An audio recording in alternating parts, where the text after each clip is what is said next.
Hey everybody, this is the Platinum Knight here with a triple first impressions video. No, ladies and gentlemen, I am not joking. I really gotta hurry up and talk about these games. So for my first triple first impressions video is the Texas Chainsaw Massacre the game, Payday 3, and Super Mario Bros. Wonder. Starting off with Texas Chainsaw Massacre the game, if you're a fan of the movies, then this game is for you, as it is very faithful to the original source material. When it comes to symmetrical games, I've played Friday the 13th the game, Dead by Daylight, Predator Hunting Grounds, Evil Dead the game, and now here we are. For so long I have been searching for something similar to Friday the 13th, and so far I really haven't found anything that comes close to it. As I am recording this video, I am currently level 57 in this game, so I think I know what I'm talking about. When this game first launched, it wasn't terrible, but it wasn't great either. The launch itself was okay.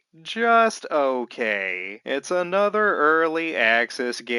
You got your 3 maps, 4 victims, and 4 killers. What TCM does a little special compared to other symmetrical games is it is 3 versus 4. This means it is 3 killers trying to kill 4 people. At launch, I do admit I had a lot of fun playing this game. It was fun doing that giveaway stream and playing it with my buddies such as Camfacer and SG. However, as time went on and the more I played it, the quickly I started seeing its flaws. The game was mostly a lobby simulator. Hell, even to this day, it's still a lobby simulator, especially when it comes to the survivor side. And it's always that one killer that always leaves. To the people out there that keep on lobby dodging, I mean, who cares if all the other players are at a high level? You're never gonna get better or level up if you keep lobby dodging. It's already bad enough how we can't even get a game. Leatherface was a requirement to even start a match. There was no force ready. All 7 players needed to ready up. Everybody wanted to be Connie. On Slaughterhouse, the freaking pressure tank was in the basement so victims could easily put in the valve and escape through the pressure gate. Some bugs and glitches were present. Thankfully, it's January 2024, and the game has gotten better by fixing most of these problems. Not all of them, but most of them. My favorite family members to play as is either the cook or the hitchhiker. As for the victim side, I really like playing as Connie or Anna. These ladies are awesome. My favorite map as killer would have to be the family house. I like playing as cook and just putting the whole house on lockdown. I like placing traps everywhere and actually trapping victims as the hitchhiker. Like any online game, it requires great communication, so I highly recommend you play this game with your friends. I guess the remaining concern is, because this is still an early access game, the biggest question is, how long are the developers willing to update TCM? Because the reason why Dead by Daylight is still the juggernaut of symmetrical games is because of its gameplay, constant updates, licenses, patches, and new content. This game was created by Sumo Digital, but it was published by Gun Media, the same publishers of Friday the 13th. You know, the ones that lost the rights due to the Victor Miller lawsuit. And after seeing what happened to Evil Dead the game with their developers flat out giving up, not because of licensing issues, but it's because they felt like it. They ended up becoming incompetent. Early access games are becoming more of a shot in the dark. I think what Texas Chainsaw Massacre the game really needs is more content and more of a reason to keep playing. I know the developers like to remain humble by saying the symmetrical genre isn't a competition, and while that is good, but it's not about competition though. It's about DBD giving a great example of how to keep a player base alive. Behavior is flat out showing other game developers how to do it. TCM needs daily challenges, maybe a battle pass, a new currency to get rewards, more customization options, maybe seasonal events, or being able to play as any victim. Oh, and by the way, Gun Media, please reduce the prices of your paid DLC. $16 for a Leatherface skin is way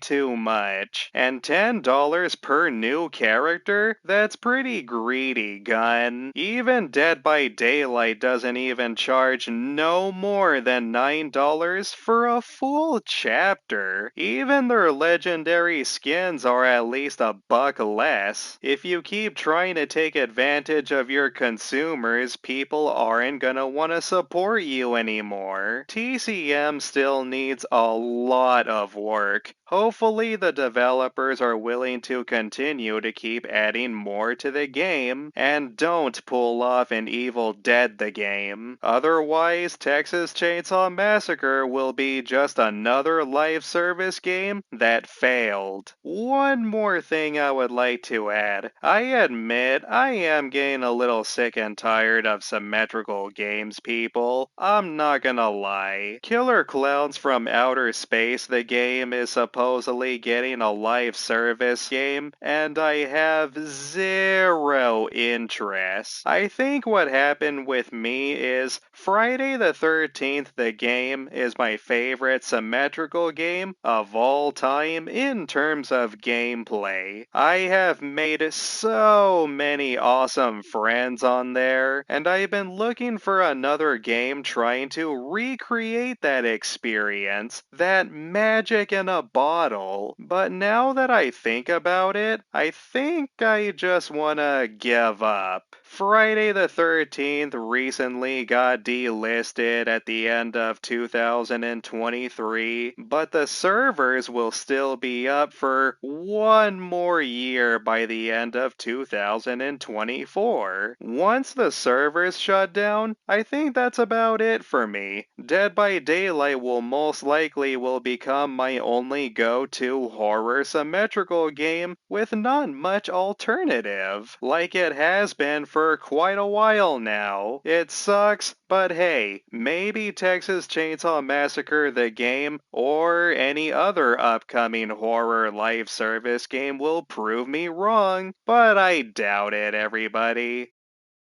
The next game I'm gonna talk about is Payday 3. Oh boy, if you've never played a Payday game before, in short, it's just a 4-player co-op FPS, doing heist missions, like robbing banks. You have a choice if you want to be stealthy or guns blazing. To be honest, the only reason why I gave this game a chance is because I did enjoy a little bit of Payday 2 when it was free for PS Plus, and I just wanted to do a giveaway stream with my friends. When this game first released, the launch was a disaster. It was a freaking disaster. It was terrible, everybody. The servers weren't even working on day one. People couldn't even log in. Too many maintenance breaks and shutdowns to where the developers constantly kept on apologizing on Twitter to the point where they became more insincere. You needed to make a stupid Star Nebula account to even play the damn thing. It took a month for people to get their silver and gold edition rewards. Many hardcore fans even called this game out saying,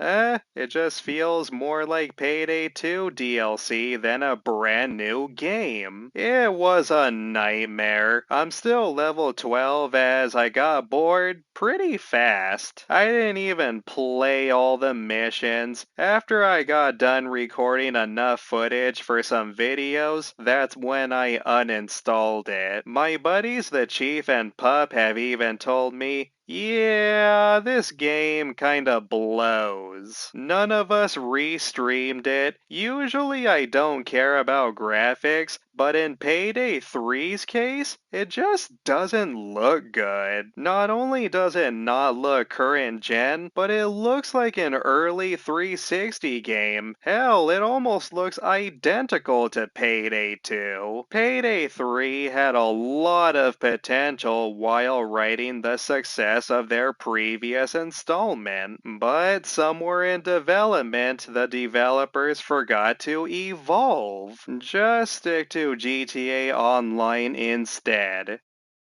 Last but definitely not least is Super Mario Bros. Wonder. It's amazing seeing how much the 2D Mario series has progressed since the 80s. What can I say about this game that hasn't already been said? This game is so much fun. Not something you can recreate in Mario Maker 2. For those of you who are not familiar with this series, it is a 2D platformer. This is a game that I would play off and on, and believe it or not, I actually beat it on January 2nd, making it the first game I have beaten in 2024. I enjoyed exploring all of these new colorful levels and collecting these wonder seeds. I liked the new power-ups, especially turning into an elephant. Some people have said that the talking flower is annoying, but I honestly didn't mind. He did make me chuckle a few times. While I am gonna miss Charles Martinet as the voice of Mario because he's been around since Super Mario 64. However, Kevin Afghani did an alright job as the new voice of Mario. Maybe I just need to get more used to him. Thank you so much, Charles Martinet, for being the first to giving an icon such as Mario more life with your talent. Super Mario Bros. Wonder is an amazing game. Just when I thought Zelda Tears of the Kingdom would be my only Switch game to play in 2023, special thanks goes to my uncle for letting me borrow it. This means I got to play this game for free. If you're looking for a great platformer or something to play on your Nintendo Switch, then I highly recommend you play Super Mario Bros. Wonder. Alright everybody, that's it for this triple first impressions video. That's it for the Texas Chainsaw Massacre the game, Payday 3, and Super Mario Bros. Wonder. This was the first time I talked about 3 games in one video. If you enjoyed this video, then please be sure to give me a like and subscribe. Hit that notification bell for new videos, and peace out everybody.